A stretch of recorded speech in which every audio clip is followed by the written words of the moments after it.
Hinihiling ng ilang manufacturer na patawan na rin ng Suggested Retail Price o SRP ang isdang tamban na pangunahing sangkap sa paggawa ng sardinas. Nakatutok si Bernadette Reyes. Matumal ang bentahan ng sardinas sa tindahan ni Aling Serila dahil malaki na raw ang itinaas ng presyo nito. Maging sina Aling Serila, bihira na rin daw mag-ulam ng sardinas. No dirt na lang.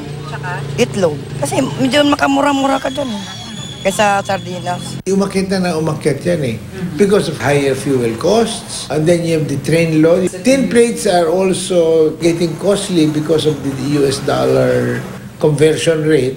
Imported yung tin plates natin Sabi ng Canned Sardines Association of the Philippines o CSAP, may manufacturers din daw na ilang buwan ang nabinbin ang hiling na taas presyo sa kabila ng patuloy na pagtaas ng mga gastos sa paggawa ng sardinas.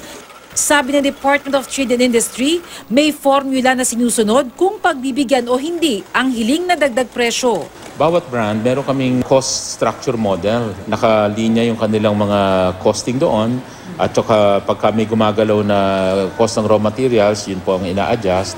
At kung ano yung lumabas na parang ideal price nila, yun ang nagiging basehan kung papayagan natin yung pag-adjust ng presyo.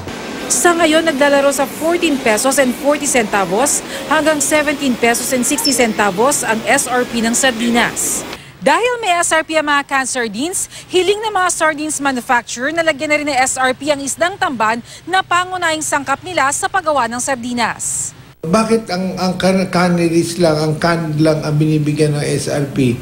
Ba't ang raw material namin hindi makontrol?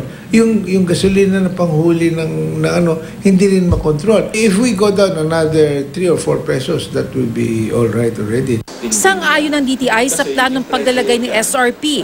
Pero kailangan daw muna nilang konsultahin ng Department of Agriculture tungkol dito dahil ito ang nangangasiwa sa mga produktong pang-agrikultura.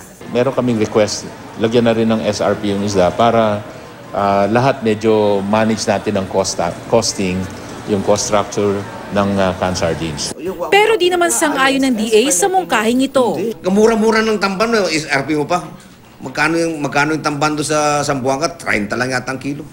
Bernadette Reyes, nakatutok, 24 oras.